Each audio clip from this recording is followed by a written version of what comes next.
자, 이제 성경 본입니다. 오늘 우리에게 주시는 하나님의 말씀은 창세기 27장 18절부터 29절까지의 말씀입니다. 창세기 27장 18절부터 읽습니다.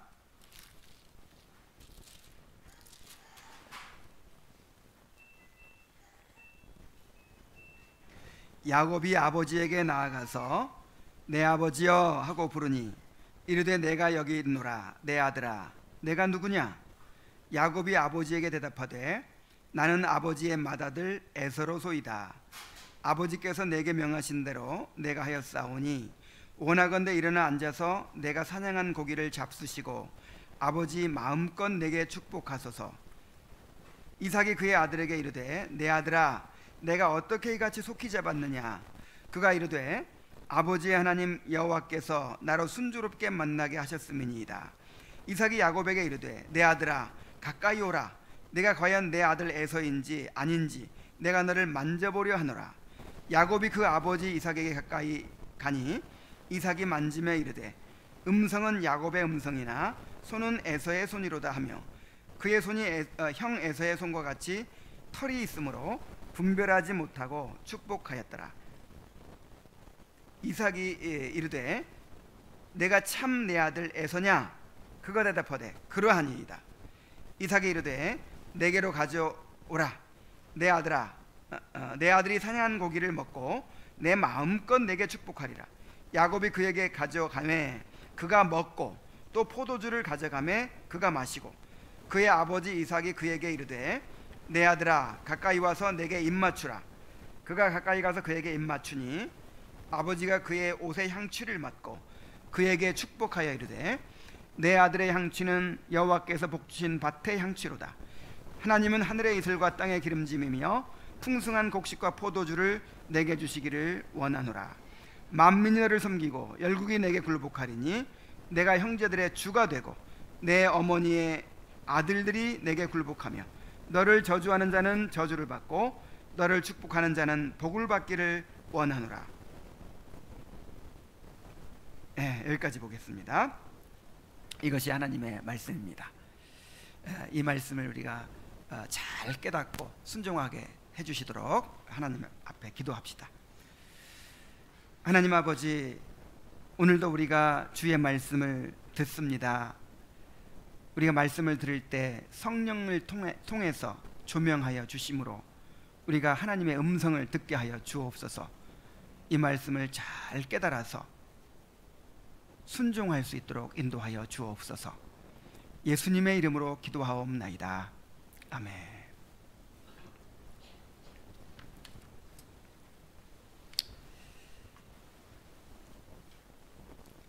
리브가와 야곱이 합세에서 벌인 일은 영화에서나 나올 법한 긴장감 넘치는 기막힌 사기극이었습니다.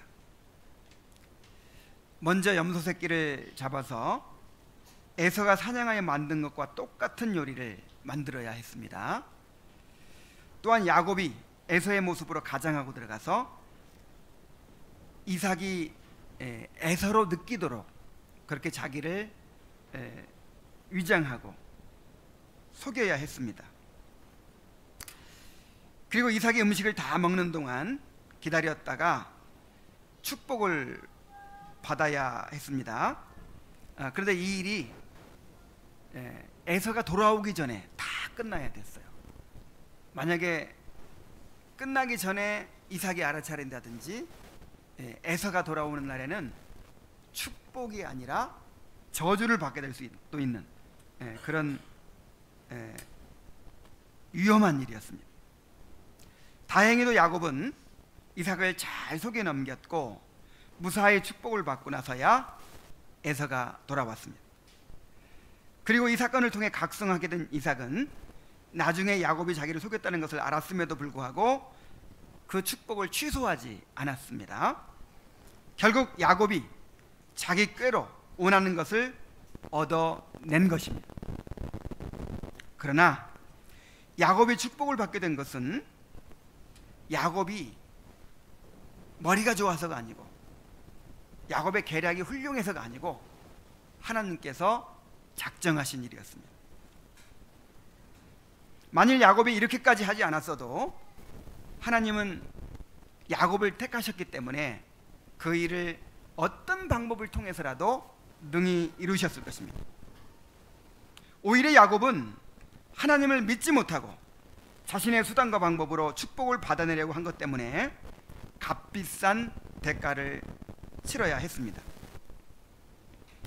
우리 안에도 이렇게 야곱과 같은 모습이 있습니다.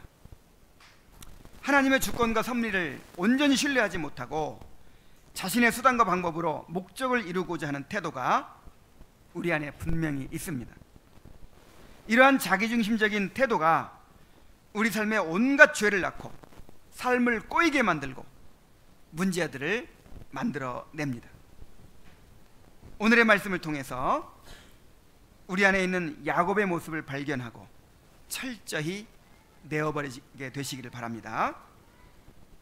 또한 이렇게 자기중심적으로 행하는 우리를 끝까지 버리지 않으시고 가르치시고 빚으셔서 결국 우리에게 주신 언약을 이루어 가시는 신실하신 하나님을 바라보게 되기를 바랍니다.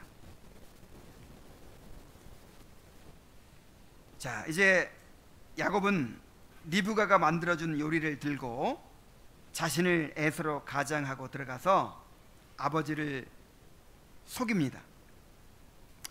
모세는 야곱이 어떻게 아버지를 속였는지를 자세히 설명합니다. 18절부터 24절까지 다시 한번 보겠습니다. 야곱이 어떻게 지금 거짓말을 하고 어떻게 이삭을 속이고 있는지를 한번 보세요. 야곱이 아버지에게 나아가서 내 아버지여 하고 부르니 이르되 내가 여기 있노라. 내 아들아 내가 누구냐? 야곱이 아버지에게 대답하되 나는 아버지의 맏아들 에서로소이다. 아버지께서 내게 명하신 대로 내가 하였사오니 원하건대 일어나 앉아서 내가 사냥한 고기를 잡수시고 아버지 마음껏 내게 축복하소서. 이삭이 그의 아들에게 이르되 내 아들아 내가 어떻게 이같이 속히 잡았느냐? 그가 이르되 아버지 하나님 여호와께서 나로 순조롭게 만나게 하셨음이니이다. 이삭이 야곱에게 이르되 내 아들아 가까이 오라. 내가 과연 내 아들 에서인지 아닌지 내가 너를 만져보려 하노라. 야곱이 그 아버지 이삭에게 가까이 가니 이삭이 만지며 이르되 음성은 야곱의 음성이나 손은 에서의 손이로다 하며 그의 손이 형 에서의 손과 같이 털이 있으므로 분별하지 못하고 축복하였더라. 이삭이 이르되 내가 참 내 아들 에서냐? 그가 대답하되 그러하니이다.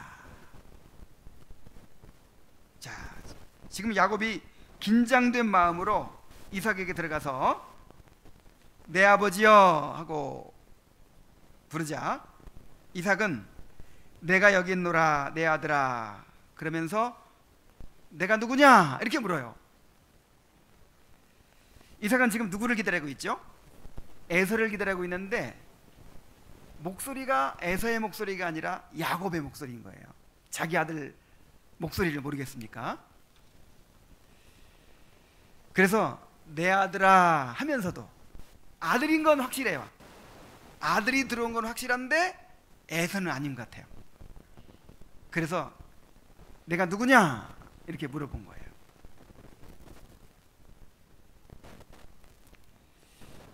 아마 처음부터 야곱일지 모른다 이런 생각을 했던 것 같습니다. 그리고 지금 한 5번에 걸쳐서 확인을 합니다. 의심이 없었으면 이렇게 확인할 필요가 없죠. 이에 야곱은 뻔뻔스럽게 아버지의 맏아들 에서로소이다 이렇게 대답을 합니다. 이것이 그의 첫 번째 거짓말이었어요. 그리고 나서 아버지께서 내게 명하신 대로 내가 하였사오니 라고 말합니다. 내가 사냥한 고기를 잡수소서 이렇게 말합니다. 자, 새빨간 거짓말이죠. 자신이 아버지가 말씀하신 대로 들에 나가서 짐승을 사냥에다가 아버지가 즐기는 별미를 만들어서 가져왔다는 거예요. 누가 만든 건데? 어머니가 염소 새끼로 만든 건데 이렇게 거짓말을 하고 있어요.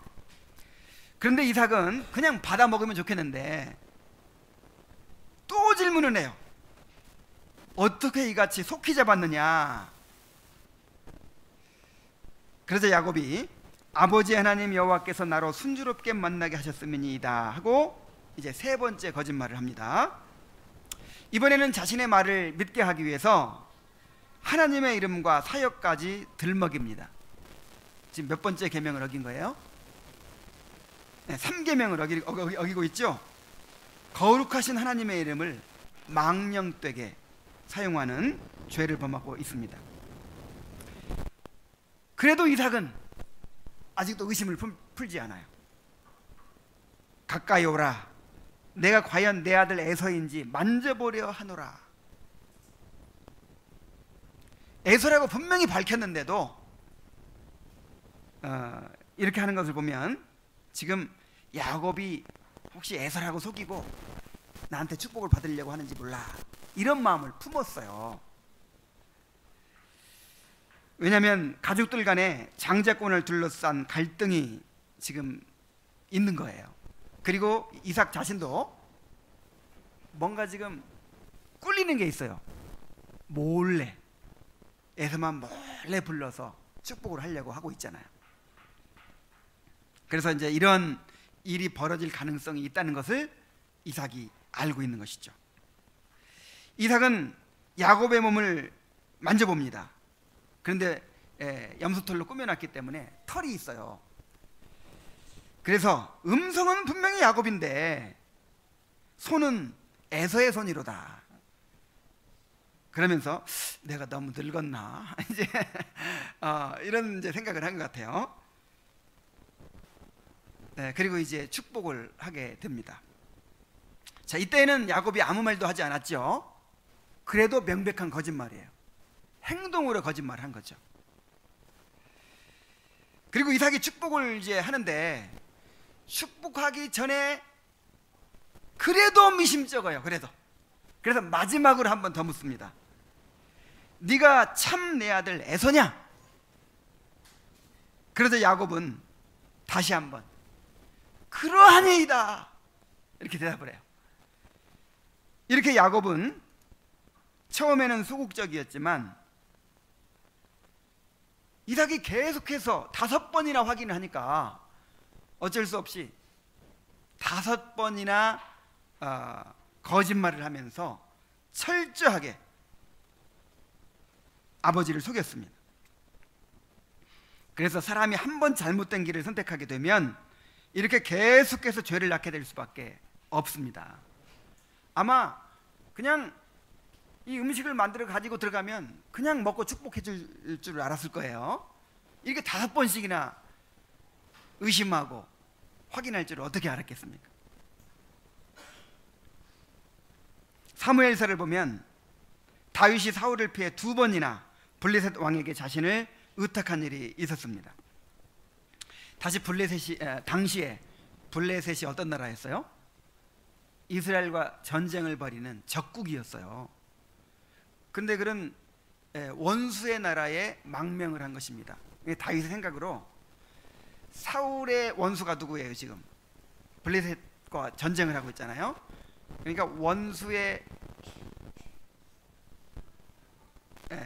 원수의 나라로 피하면 내가 더 안전해질 것이다 이렇게 생각한 거죠. 근데 이것은 완전히 잘못된 인간적인 수단이었어요. 블레셋은 이스라엘의 원수였고 그리고 나중에 자기가 이제 이스라엘 왕이 돼가지고 그 블레셋과 전쟁을 해야 될 사람이잖아요. 그리고 이미 블레셋 장수 골리앗을 죽이고 수많은 블레셋 사람들을 죽인 바가 있어요. 그래서 절대로 이렇게 블레셋으로 가면 안 되는 거예요. 그런데 인간적인 생각으로 이제 갔다가 어떤 일이 벌어졌습니까? 거기서 다윗이 골리앗을 죽인, 블레셋 사람들을 그렇게 많이 죽인 그런 이스라엘의 장수라는 것이 밝혀진 거예요. 그래서 어떻게 됐습니까? 갑자기 침을 질질질 흘리면서 막 미친 척, 미친 사람 흉내를 내는 거예요. 이 다윗의 흑 역사입니다. 정말 생각만 해도 창피했을 거예요. 그렇게 해서 위기를 모면합니다. 그리고 두 번째는 또 어떻게 됐냐면은 이제 거짓말을 막 수없이 하게 되죠. 거짓말을 수없이 하게 되고, 그리고 블레셋과 이스라엘의 전쟁을 또 벌이게 됐어요. 그래서 이스라엘과의 전쟁에 참여하게 됩니다. 블레셋 군의 일원으로. 만약에 하나님께서 막지 않으셨으면 다윗은 영원히 이스라엘 왕이 될 수가 없는 거예요. 아니, 이스라엘을 대항해서 싸운 사람이 어떻게 이스라엘 왕이 됩니까?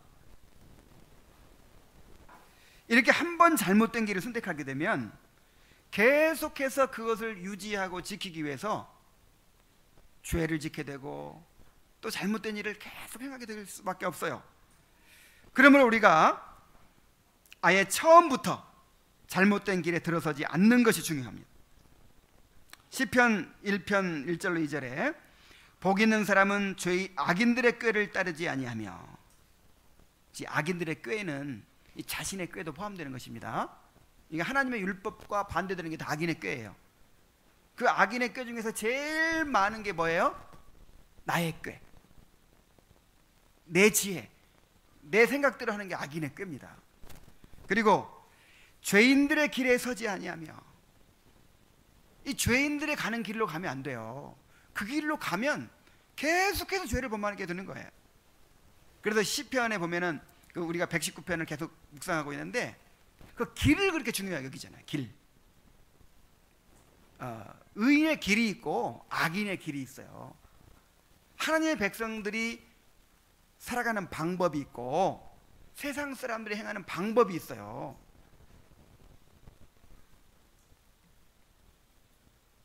또 오만한 자들의 자리에 앉지 아니하고 그랬어요. 비록 손해를 보고 실패하게 되더라도 우리가 바른 길을 선택해야 됩니다. 바른 방법을 선택해야 합니다. 하나님의 말씀대로 행하고 그 후에는 그 결과를 하나님께 맡겨야 돼요. 때로는 실패하는 것이 하나님의 뜻일 수도 있습니다. 망하는 것이 하나님의 뜻일 수도 있습니다.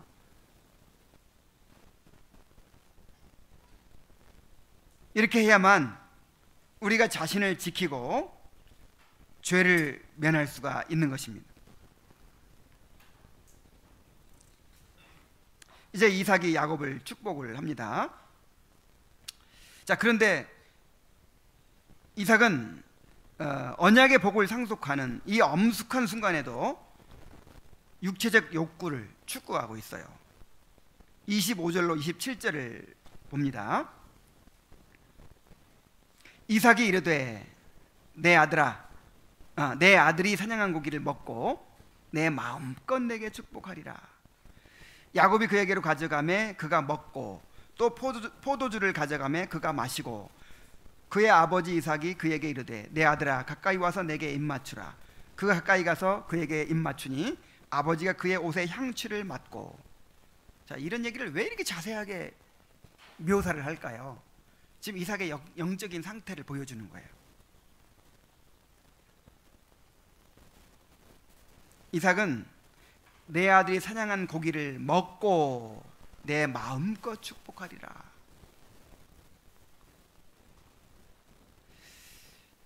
그렇게 얘기를 합니다. 자, 어떻게 하고 축복하겠다? 맛있는, 내가 즐기는 음식을 내가 실컷 먹고 즐거운 마음으로 내가 축복을 하겠다. 야곱이 고기를 그에게로 가져가매 그가 먹었다. 그렇게 묘사하죠. 또 포도주를 가져가매 그가 마셨다고 묘사하죠. 음식을 다 먹고 나서 내 아들아 가까이 와서 내게 입맞추라고 합니다. 그리고 아들의 옷에 향취를 맡습니다. 누군가를 사랑하고 좋아하면 그 사람의 옷에 밴 채취도 마음을 기쁘게 하죠. 자, 이삭이 먹고 마시고 입맞추고 냄새맡고 이렇게 자신의 감각적 즐거움을 만끽하면서 마음을 기쁘게 한 후에 아들에게 축복을 하려고 합니다.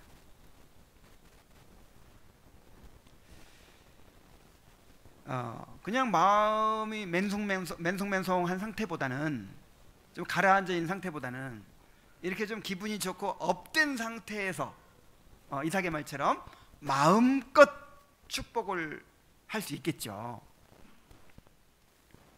그러나 여기서도 영적인 어둠과 침체에 빠져 있는 이삭의 상태를 엿볼 수가 있습니다. 언약의 상속자를 세우는 이 거룩한 순간에도 성령으로 충만함을 받는 대신 본성적 즐거움을 추구하고 있습니다. 그가 선포하는 말에 후손들의 지금 운명이 왔다 갔다 하는 이 엄숙하고 거룩한 순간에 성령에 이끌려서 말씀을 전하려고 하지 않고 육체적 즐거움에 사로잡혀서 말씀을 전하려고 하고 있는 거예요. 야곱도 마찬가지죠. 이 거룩하고 엄숙한 순간에 자신을 하나님께 온전히 맡기고 믿음으로 축복을 받아야 할 텐데, 온갖 거짓말로 아버지를 속이고 아버지가 죽고 못 사는 음식으로 아버지의 호의를 얻어내서 그렇게 축복을 받아내려고 하고 있습니다. 저는 이 모습을 통해서 오늘날의 교회의 모습을 생각해 보았습니다. 사실 이 아브라함의 가정, 이삭의 가정, 야곱의 가정은 교회예요. 교회, 구약 교회의 모습입니다. 그래서 이 모습을 통해서 우리가 이 교회의 모습을 봐야 돼요. 오늘날 교회 안에서 일어나는 일들을 생각할 수 있어야 됩니다. 오늘날 교회가 이렇게 인간의 지혜를 의지하며 본성적 만족을 추구하고 있습니다. 전도에 미련한 것 대신 사람의 지혜와 말의 아름다움이 그 자리를 차지하고 있습니다. 하나님께 드리는 찬양조차도 감미로운 음악과 악기들을 동원해서 인간의 즐거움과 만족을 추구하는 것이 되고 있습니다. 이 교회 안에 진리가 선포되고 죄의 각성과 회심이 일어나고 하나님을 즐거워하는 성도들의 교제가 이루어지는 대신 사람의 마음을 만족시키기 위한 교훈들과 의식들과 행사들로 가득한 곳이 되고 있습니다. 이렇게 교회가 영적인 위로와 기쁨을 잃어버리면 본성적인 위로와 기쁨을 구하게 될 수밖에 없어요. 교회가 그렇게 해서 타락해 가는 거예요. 이걸 나쁘게 보는 게 아니에요. 이걸 나쁘게 보는 게 아니라 본받고자 한다니까요. 이게 복받은 교회의 하나의 그 모델이에요, 모델. 그래서 이름도 막 따라 짓는 교회들도 얼마나 많은지 몰라요. 그러나 교회는 성령의 나타남과 능력을 추구하고 하나님 나라의 기쁨을 추구해야지 이렇게 본성적인 만족을 추구하는 곳이 되어서는 안 되는 것입니다. 우리는 하나님의 어미하신 말씀을 통해서 우리의 자아가 낮아지고 깨어지기를 구해야 합니다. 우리 자신의 죄와 비참의 상태를 깨닫고 애통하는 자가 되어서 하나님의 위로를 받게 되기를 구해야 합니다. 온갖 헛된 욕심을 다 내버리고 의에 줄이고 목마른 자가 되어서 오직 위로부터 오는 영혼의 참된 만족을 얻게 되기를 갈망해야 하는 것입니다.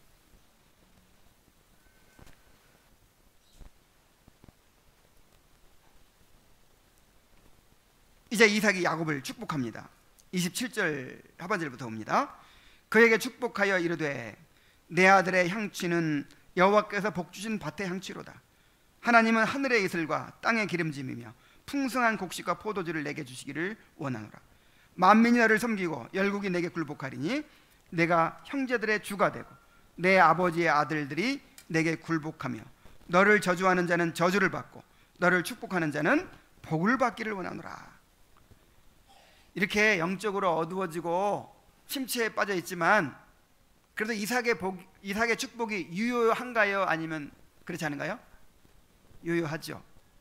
왜냐하면 하나님께서 그렇게 세우셨기 때문에. 지금 이삭은 족장이에요. 제사장이에요. 그래서 이삭의 축복도 유효한 것입니다. 자, 먼저 하늘의 이슬과 땅의 기름짐으로 풍성한 곡식과 포도주를 얻게 해주시기를 구합니다. 장차 야곱의 후손들이 가나안 땅에서 농사를 지으면서 살아가게 될 것을 내다보고 축복하는 것이죠. 하늘의 이슬과 땅의 기름짐, 그리고 풍성한 곡식과 포도주. 이것은 농사의 축복이잖아요. 농사의 축복. 자, 그런데 이게 꼭 농사에 대한 축복만이 아니고 영적인 복을 나타내는 모형이기도 합니다. 그리스도가 오시지 않은 구약 시대에는 이렇게 이 땅의 복을 통해서 영적인 복을 제시했습니다. 눈으로 확인할 수 있는 이 땅의 복들을 통해서 장차 그리스도께서 오셔서 이루어 주실 영원한 하늘의 복을 바라보게 하였던 것입니다. 자, 다음으로 만민이 너를 섬기고 열국이 내게 굴복하리니 내가 형제들의 주가 되고 내 어머니의 아들들이 내게 굴복하리라 하고 예언을 합니다. 장차 야곱의 자손들이 많은 나라들을 정복하고 지배하게 될 것에 대한 예언입니다. 자, 실제로 이스라엘은 다윗과 솔로몬 시대에 중동 지역을 지배하는 대제국을 이루게 되고 주위의 많은 나라들에게 조공을 받게 되기도 했습니다. 그런데 이 예언 역시 단지 정치적인 복만이 아니고 영적인 복을 가리키는 것이었습니다. 장차 그리스도를 통해 세워질 하나님의 나라가 승리하여 온 세계를 정복하게 될 것을 말씀하신 것이죠. 다시 말하면 구원받은 성도들이 하나님의 나라를 이루고 그리스도와 함께 왕노릇하게 될 것을 말씀하신 것입니다. 자, 그리고 세 번째 또 축복이 있습니다. 너를 저주하는 자는 저주를 받고 너를 축복하는 자는 복을 받기를 원하노라고 합니다. 자, 아브라함에게 주어졌던 것과 똑같은 복이 야곱에게도 주어지고 있다는 것을 알 수 있어요. 하나님이 야곱의 자손과 언약을 맺고 그들의 하나님이 되시겠다는 것입니다. 그들을 자기 백성으로 삼으시고 그들과 운명을 같이 하시겠다는 것입니다. 이러한 약속은 오늘날 언약의 계승자들인 우리에게도 그대로 적용됩니다. 우리는 그리스도와 연합된 사람들입니다. 우리는 그리스도의 신부요 그리스도의 몸입니다. 그러므로 그리스도는 우리를 자신과 동일시 하십니다. 그리스도가 세상 끝날까지 우리와 함께 하시겠다 이렇게 약속해 주셨어요. 그래서 우리가 겪는 어떤 고난이나 어려움 이런 것들이 주님과 상관이 없는 것이 아닙니다. 주님께서 자신의 문제로 자신의 고통으로 그렇게 여기고 계시는 거예요. 이것을 믿으시기 바랍니다. 그래서 바울이 그런 고통을 받고 있을 때에도 전혀 절망하지 않는 거예요.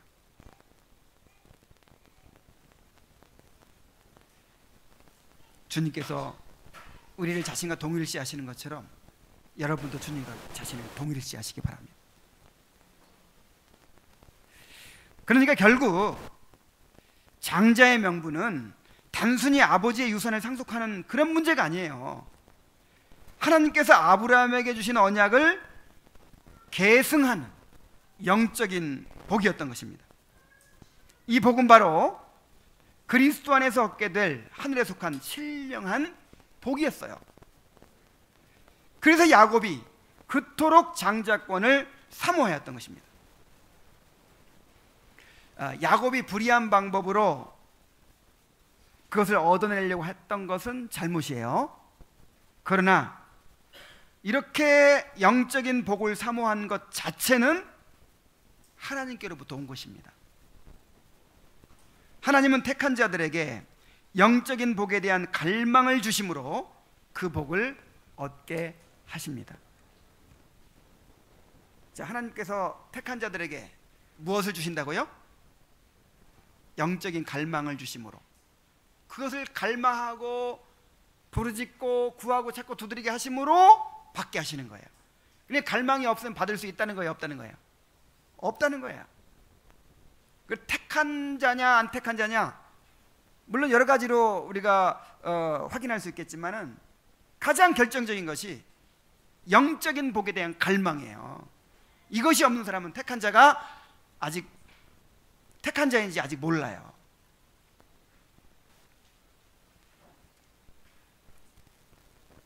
우리도 야곱처럼 영적인 복을 사모하는 자들이 되어야 할 줄로 믿습니다. 그 갈망을 하나님께서 주시는 것이지만 그 갈망을 주시는 것도 그냥 자동으로 주시는 게 아니라 이렇게 말씀을 전해서 야곱 이야기를 막 우리에게 선포해 주심으로써 갈망을 일으키시는 거죠. 지금 야곱의 이야기를 우리에게 해주시는 것은 너희들도 이렇게 영적인 갈망을 가져라, 그렇게 하나님께서 불러일으키시는 거예요. 주님은 거룩한 것을 개에게 주지 말며 너희 진주를 돼지 앞에 던지지 말라고 하셨습니다. 여기서 개나 돼지가 누구예요?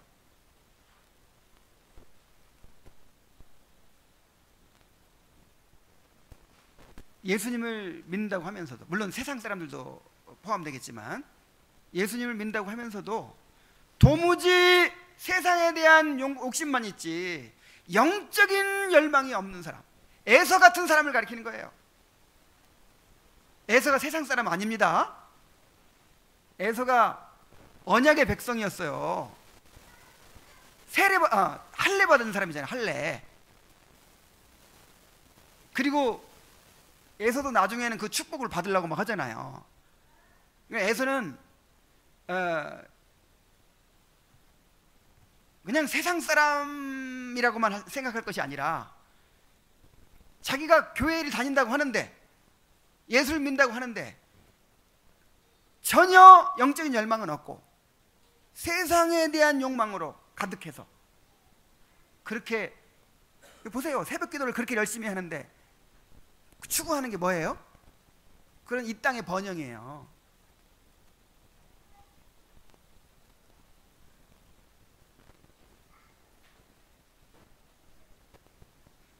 자신의 죄를 각성하지도 못하고 구원을 갈망하지도 않고 그리스도 안에 있는 신령한 복을 사모하지 않는 그런 사람들을 가리키는 거예요.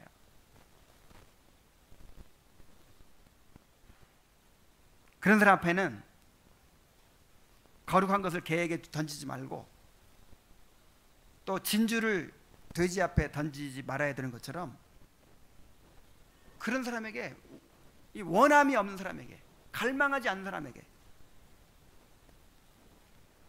그렇게 사정하지 말아라. 제발 예수 좀 믿어달라고, 제발 천국 좀 가달라고 사정하지 말아라.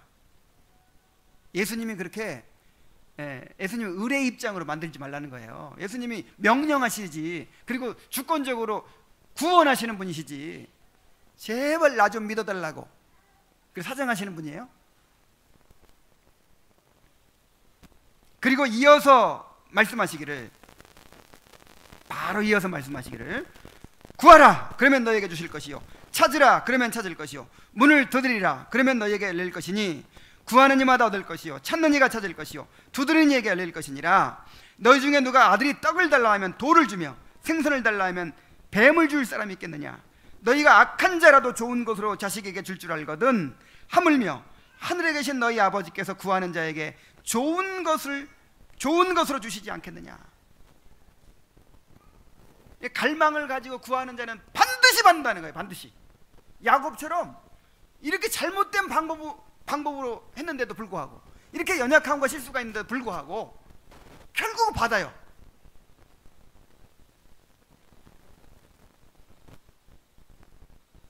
하나님의 방법이 뭐냐면, 하나님께서 택한 자들을 구원하시는 방법, 택한 자들에게 복을 주시는 방법이 뭐냐면 말씀으로 갈망을 일으키시고 기도로 받게 하시는 거예요. 그래서 말씀과 기도를 은혜의 수단이라고 하고 구원의 수단이라고 하는 거예요. 자, 어떻게 한다고요? 말씀으로 그걸 바라보게 하십니다. 말씀으로. 아, 이런 복이 있구나. 나에게 허락된 이런 복이 있구나. 그리고 어떻게 받아요? 기도로 받는 거예요. 기도로. 구하고 찾고 부르짖음으로 받는 거예요. 간절히 부르짖는 자가 받는 것이지 그냥 가만히 있는데 주지 않아요.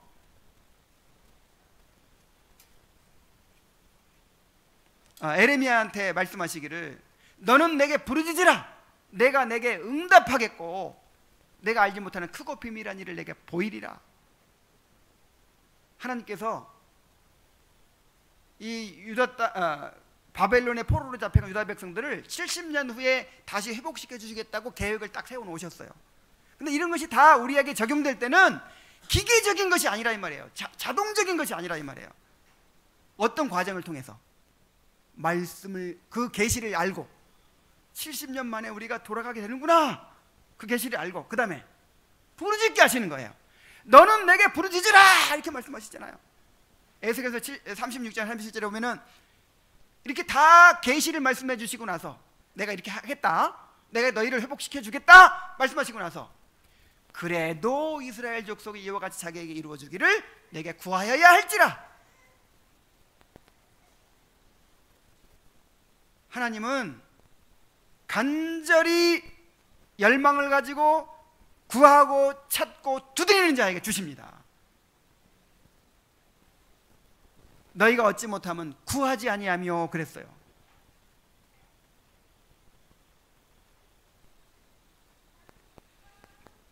우리도 야곱처럼 이렇게 영적인 복에 대한 갈망이 있어야 됩니다. 간절히 구하고 찾고 두드리는 자들이 되어야 합니다. 그리고 구하면 반드시 주세요, 안 주세요? 100% 응답, 100% 응답. 이 신뢰를 막 여러 차례 반복해서 들어가면서 한번 생각 좀 해봐라. 아무리 악한 사람이라도 자기 자식이 원하는 것은 주지 않느냐. 그런데 어떻게 하나님께서 너희에게, 구하는 자에게 주시지 않겠느냐. 이미, 그러니까 우리가 먼저 원하고 막 하나님 이런 걸 주세요 해가지고 받는 것이 아니고 하나님이 이미 우리가 알지도 못하는 사이에 다 마련해 놓으신 거예요. 그리스도 안에서 하늘에 속한 신령한 복을 다 마련해 놓으시고 주려고, 주고 싶어 가지고. 여러분, 이 천지를 창조하신 거 여러분이 원해서 받은 거예요? 하나님은 주고 싶어 하시는 분이에요.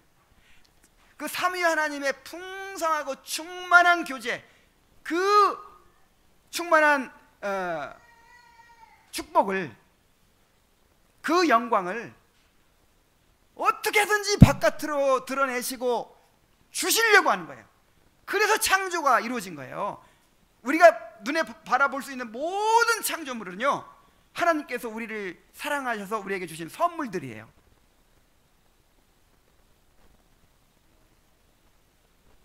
하나님은 주고 싶어서 그냥 안달이 나신 분이에요. 그러면 구하라는 거예요. 구하면 주겠다는 거예요. 그런데도 안 구해. 그런 사람이 어떻게 받겠어요? 여러분, 구하시기 바랍니다. 열망을 가지고 야곱처럼 구하세요. 천국은 침노하는 자의 것이라고 하잖아요. 야곱처럼 침노하세요.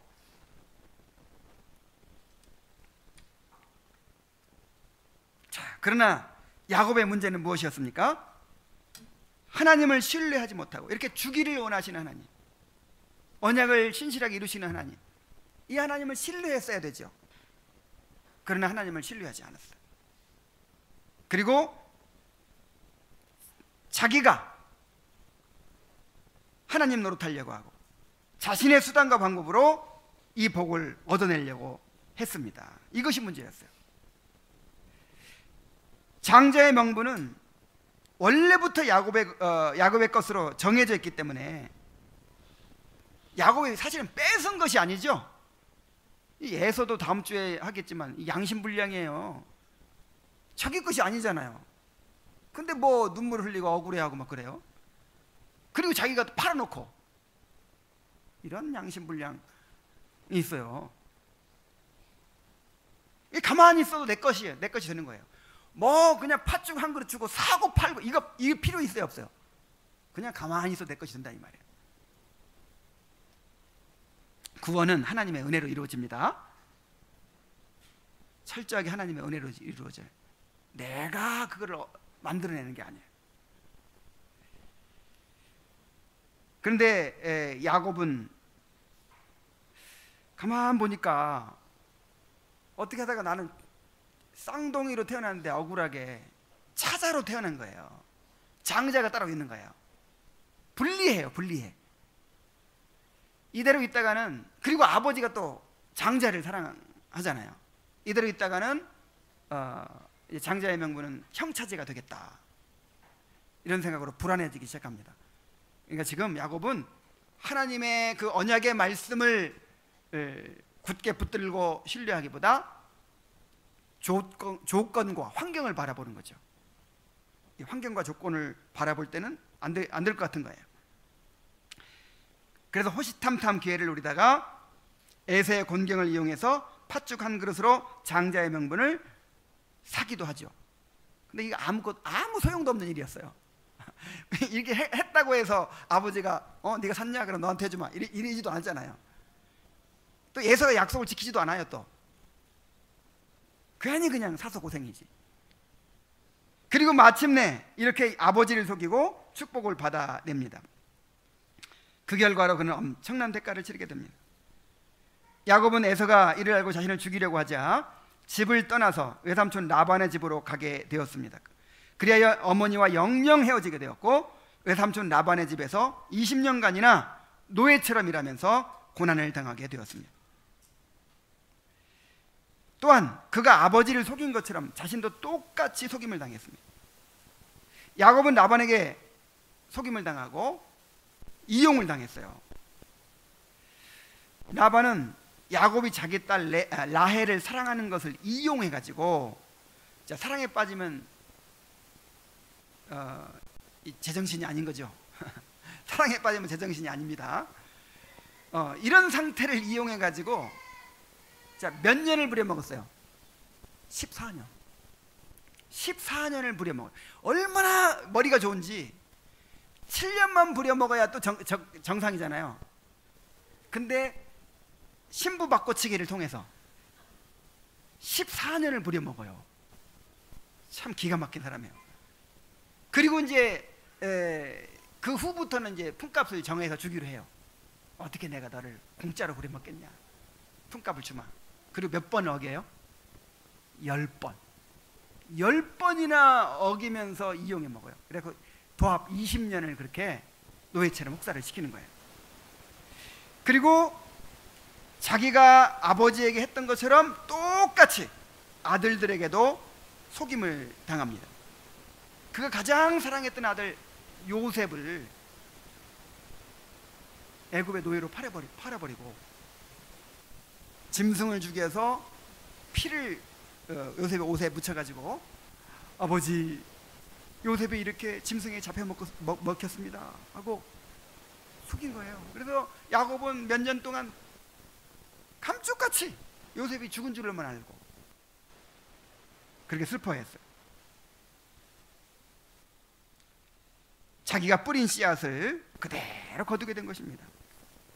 우리가 하나님의 뜻을 저버리고 인간의 수단과 방법으로 행할 때 반드시 그대로 거두게 된다는 사실을 기억해야 합니다. 갈라디아서 6장 7절로 8절에 스스로 속이지 말라. 하나님은 만홀히 여김을 받지 아니하시나니 사람이 무엇으로 심든지 그대로 거두리라. 자기의 육체를 위하여 심는 자는 육체로부터 썩어진 것을 거두고 성령을 위하여 심는 자는 성령으로부터 영생을 거두리라 그랬어요. 우리가 행하는 모든 일들이 씨앗을 뿌리는 일과 같습니다. 그래서 둘 중 하나예요. 둘 중 하나. 육체를 위하여 심고 있든지 성령을 위하여 심고 있든지. 그래서 육체를 위하여 심은 것은 반드시 썩어진 것을 거둔다. 너무 허망하고, 그 다음에 때로는 그것이 고통과 불행의 씨앗이 되는 거예요. 그리고 성령을 위하여 심은 것은 반드시 성령으로부터 영생을 거둔다고 했어요. 영원한 것, 가치 있고 정말 우리에게 참된 기쁨과 만족을 주는 그는 하나님의 선물을 거두게 되는 것입니다. 그러므로 우리가 성령을 위하여 심는 자들이 되어야 합니다. 특히 야곱처럼 내가 하나님이 되어서 삶을 주관하려고 하고 나의 수단과 방법으로 행하려고 하는 그런 태도를 버려야 합니다. 이제 결론을 맺겠습니다. 우리는 이 사건을 통해서 에서만이 아니라 야곱도 자격이 없는 사람이었다는 것을 확인할 수 있었습니다. 야곱이 복을 받은 것은 그가 잘해서가 아니라 하나님이 은혜로 그를 택하셨기 때문이었습니다. 하나님은 그의 연약함과 실수에도 불구하고 그에게 언약을 주시고 그 언약을 신실하게 이루어 주셨습니다. 이것은 우리에게도 마찬가지죠. 자격 없는 우리가 어떻게 그리스도를 믿게 되고 그리스도 안에 있는 하늘에 속한 모든 신령한 복을 누리게 되었습니까? 다른 이유가 없어요. 하나님께서 우리를 복받을 자로 선택하셨기 때문입니다. 그래 그 선택과 예정을 언약을 통해서 실행하고 계시기 때문입니다. 하나님은 우리의 연약함과 실수에도 불구하고 우리에게 주신 언약을 신실하게 이루어 가실 것입니다. 그런데 하나님의 택하심에는 목적이 있어요. 그 목적이 무엇입니까? 우리를 거룩해 하시는 것입니다.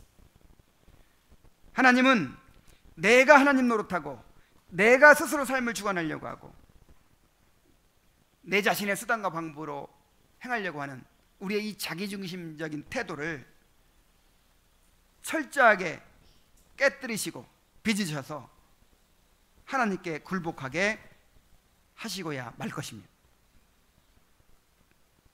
그러므로 우리가 우리를 택하시고 언약을 이루시는 신실하신 하나님을 바라보고 우리 자신을 하나님께 온전히 맡기며 믿음으로 순종하는 성도들이 되어야 할 줄로 믿습니다. 주님 앞에 우리의 죄를 자복하고 회개하면서 하나님의 은혜를 구하시기 바랍니다. 네, 기도하겠습니다. 하나님 아버지, 야곱의 모습을 통해서 우리의 모습을 드러내 주셔서 감사드립니다. 우리도 야곱처럼 하나님의 주권과 섭리를 온전히 신뢰하지 못하고 우리가 스스로 하나님 노릇하려고 할 때가 얼마나 많은지 모릅니다. 우리 자신의 수단과 방법으로 행하고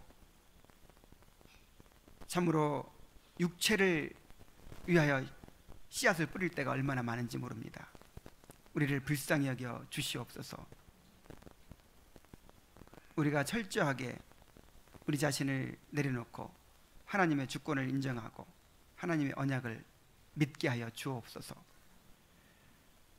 우리의 연약함과 실수에도 불구하고 우리를 택하셨기 때문에 우리에게 주신 언약 때문에 우리에게 복을 주시겠다고 하는 그 하나님을 온전히 신뢰하면서 순종하는 삶을 살게 하여 주옵소서. 예수님의 이름으로 기도하옵나이다. 아멘.